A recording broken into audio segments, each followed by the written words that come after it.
So it's Candy again. So this video, I was gonna do in the other video, but see, I go into one video and expect to talk about one topic, and then I go off on another topic, and then have to make a whole nother video for another topic. I mean, unintentionally made a turn to another topic of what I originally intended. So this video, I'm gonna talk about the bus driver.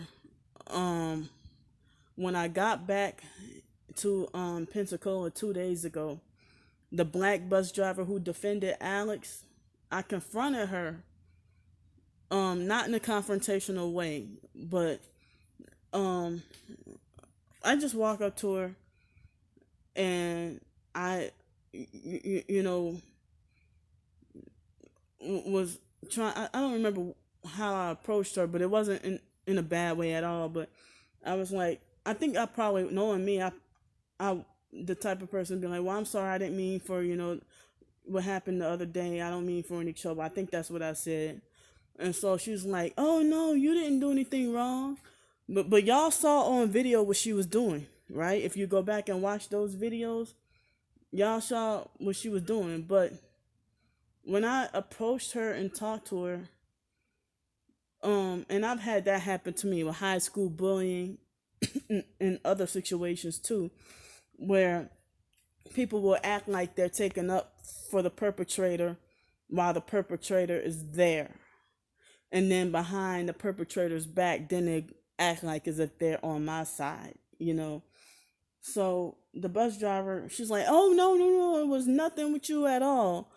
And she was like, well, you weren't in trouble at all. I already told y'all about how I'm not banned from riding the buses. So I guess I went to Mobile, Alabama for nothing. Called myself trying to move down there. But at least I didn't get a break from the targeting and harassment. It got worse. But then after it got worse, then I came back here and it got even worse. So it's been very heavy, like with the targeting and harassment. So it's like even so-called Christians, people who say that they're Christian and targeted, are like unfollowing and blocking me on Twitter unprovoked for no reason. And it's like, wow, I never even tweeted at you. What did I do wrong? But somebody who calls himself Blue Sky 1111, it was one of his names on Twitter, but his Twitter name like Billy uh and some numbers or something, I don't remember. But then he had 4:44 on his Twitter icon. And then they had this other person who talked about being heavily targeted in the Christian, and you unfollowed me for no reason or whatever. So it's like I get the harassment. I don't even know if them unfollowing me. It's like they probably follow me for a while on purpose, they probably do it on YouTube too. Subscribe to me on purpose just for an excuse to unsubscribe on purpose so I can feel bad about losing subscribers. But I'm not trying to gain any. It's just I'm trying to relate to other people and just wondering why so much hate. That's all. But I'm not trying to be greedy for follower count or anything like that, like people falsely accuse me of. I'm just trying to relate and wonder why even other so-called targeted individuals are hateful. But people are like, well, they never were targeted in the first place. So, and then that incident I had with that lady, I'm gonna go ahead and say her name, because it seemed like she was telling other so-called targeted people about me too. On Twitter, she tried to play victim and make it like as if I blocked her for no reason or whatever. But it's like I look back, I didn't realize that was the same Eurydice Gonzalez person that called herself Nina Benita Gonzalez or something. And so she's sent me a rude comment a while back on YouTube, and then she told me like after her rude comment, then she said hate is their program. And I'm like, well, the comment she sent to me seemed kind of rude. So, like, why? That made me upset. But then I didn't realize, I forgot that that was the same person, that Nina is the same person as Yurtis. So she's friends with Olga Limpkin, who's a fake targeted individual who I hate. And she's a narcissistic abuser and a fake Christian. I heard other targeted individuals, I'm not going to say their names, have told me that Olga was abusive to them too, in a fake TI. So Yurda sounded like Olga, you know, when she said what she said. But then she gave me $20 on Cash App a few days ago. And so then when I said that, God must be looking out for me because somebody gave me a free Chick-fil-A for dinner. And so then she butted in and said, you get SSI and food stamps. Like, she said it in a way like as if I didn't deserve it. So that's what made me get mad and block her, you know. And I don't, it's like you don't know what I get. And if I get SSI and food stamps, that's none of your damn business. So I mean, she's the only one who gave me any money, but had a problem. I mean, those people, the employees at that store, and I mean the coffee shop in Alabama, they gave that to me. I didn't ask for it. So they must know I'm homeless. That's why they gave it. But I don't know why so many people, so-called targeted people, have a problem with me trying to. I mean, even if somebody offers me help, it's like they really have a problem with that. I don't go around asking everybody. I'm kind of good for now. I don't need to really ask for money for now if it's for me to live on the streets the normal way I've been doing in Pensacola. But because of the coronavirus thing, it's like, you know, I'm trying to avoid the temptation to go to in the hotel room, but I know I'll end up being broke again and then having to ask for more money. But it's like I can't get to do it every day, but like today, and I know that, I mean, that there would be perks whether I plan to go to the beach or not. I'm planning to go to the beach and take a shower outside, you know, with my clothes and stuff on. But I can't do it every day like I want to. But I'm sort of mixing this super private thing. But when a woman has the monthly visitor, if you know what I mean, it's harder for me that way. So that made me feel like, well, if I can go in the hotel room just for that week, and that way I won't be it's harder and more uncomfortable when you're a female and you're street homeless, and you have that monthly visitor that comes, and so that might be the only reason for me to go in a hotel, and then me having menstrual cramps and stuff. Sometimes the natural remedies help most of the time, but sometimes I'm wondering if it's something that I'm doing, if I'm still cramping, So um, it's like, I apologize if I offended y'all, if y'all felt like I told TMI, but I'm just saying my struggles and what I'm going through and stuff like that. Like, some people think I don't deserve any help at all. Who in their right mind would want to be on the streets if they do have enough money for a home? It's not my fault. Really, nobody gave. It's not my fault. Really, nobody gave me any an offer for a room. Well, one guy did, but he stood me up, and I never heard from him. He's a 30-year-old, and he told me that he would give me the bedroom and while he takes the living room, but I never heard from him since then. So um back to what I know I got off topic, but back to my situation with that you know the bus driver.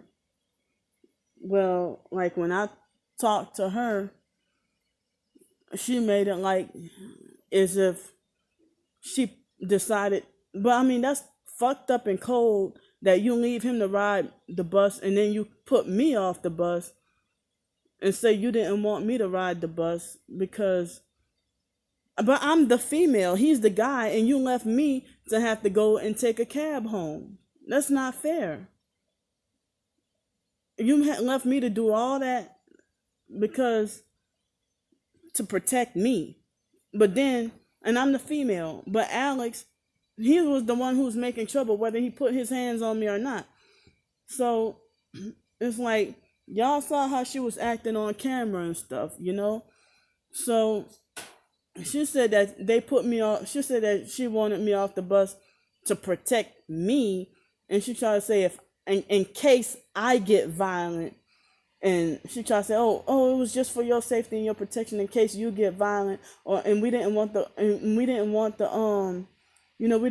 anything to escalate. So you're not in any trouble at all. We're trying to prevent stuff from escalating or whatever, you know.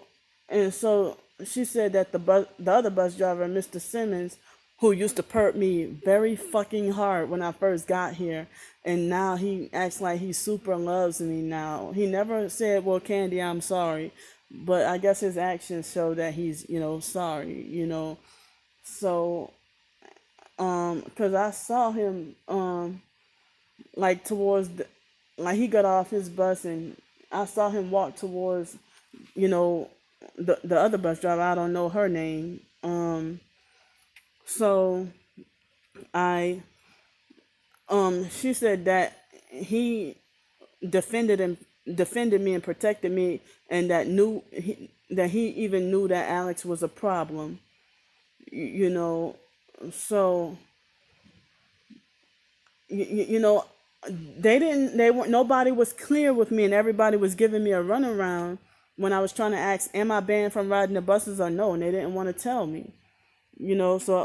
So I mean, as I said, I was scared that if I get on the bus, then I was scared that if I get on the bus, then I might just straight get arrested. But then the black female bus driver, she said, well, you know how it is and then she pointed to her skin and said, white folks, with their racism or whatever. So many people think Alex is racist, but the funny thing is I saw him be friendly with black people though.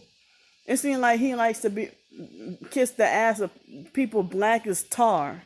He likes to find the darkest black people and be nice to them. Maybe he might be secretly racist, because I thought he was racist at first too. But then I saw him, the black mean perp bus driver, a different lady, the one I showed her on a video about a couple of weeks ago, for like 10 seconds or something. I had an incident with her last year. Not the one that I was just talking about with the incident from a couple of weeks ago, but I'm talking about another lady from last year. I rode on the bus with her today and yesterday. I'm like, wow, this lady's like, how come they don't get rid of this demon? This lady, she perps me, but I heard that she's mean to everybody, So, but this bus driver right here from the couple of days ago and 2 weeks ago, yeah, that left me feeling gaslit and confused. It's like y'all saw her brick wall, well, not physically brick wall me, but she shut me out and wouldn't let me explain myself. And y'all saw her talking to Alex, and while they're sitting there smoking a cigarette, and she's sitting there agreeing with everything he says, but now behind his back, oh, how them white folks or whatever, but why you taking up for and defending them and kissing their ass though? But then you turn your back on me, your own kind, even though I have white and Native American, who knows what else mixed inside of me. But I'm seen by society as black too. So it's like, I guess after all, it's made to look like as if I went down to Mobile, Alabama for nothing, But then again, I'm glad I was able to see something different for a little bit, and explore, you know. But I got a break from Alex. But, I better not say anything too soon. But he did all that, ran me out of Pensacola. I guess that might have been his intention. And now he act like he want me to sell my soul. What, like, if you are a Freemason, you admit you're a Freemason, and after you caused me all that trouble, now you want to be. I mean, I thought I had no hope for this man ever apologizing to me ever. And so, how the hell you confess your secrets to me, like telling me you're a Freemason and that you're gay and you hate Jesus, and so I can't believe this shit is real. So he admitted all that, and then he's like, I'm trying to work out a deal with you. You stop blocking me. Well, he freaking tormented and terrorized and harassed me, and now you want to make out a deal. If he sees me after he tried to, I have not heard from Alex ever since after he, you know, confessed about being a Freemason and being gay and all that and hating Jesus. He has not bothered me since. But if I see him in person, I don't know how he's gonna react this time. But I heard that a lot of times the perps are not allowed to put their hands on you, and so that's why they call it no touch torture. It's supposed to be secretive. So, um, he always had me afraid that he was gonna put his hands on me. And whenever I tell other strangers about the situation with Alex, people always automatically think that he's my pimp, or they think me and him are in a relationship with each other. And I'm like, no, no, listen, I don't even know this guy at all. And I never prostituted ever. It's a different kind of thing. So it's embarrassing that people think that people think he's my pimp and that we're in love and he's just my ex-lover stalking me. And like, they just make all these assumptions before I can get out to explain what I'm, really trying to talk about. But no, never that. And I would never want to be 36 years old. That man looks like he's at least 72. I don't know how old he is, but he need to leave me the hell alone. He's gay, so, how the hell is he gonna be my, lover if he's, gay? So I'm done with this video. I was just, but I mean, if I would have never left, I mean, as I said, the reason why I left Pensacola, because I thought that, the reason why I left Pensacola, because I thought that I was banned from riding the buses and nobody wanted to give me any information. And I'm gonna say it again, like, I've had situations similar to this before, and I almost got arrested because people they skirted around the answer of whether or not I was banned from somewhere, and then I get in more quote unquote trouble. you know so um I'm trying to avoid jail as much as I can, even with this fake forced mask wearing. One thing I want to say about the mask wearing is they have free masks on the transit buses, but what's the sense in the free mask? What's the sense in if everybody can just take the mask and everybody's putting their hands on those stacked up masks that are unprotected? Everybody's just putting their hands on those masks. So how is that protecting us? So I'm done this video, and I hope I can get to go to the beach today. And I'll see y'all later. Bye.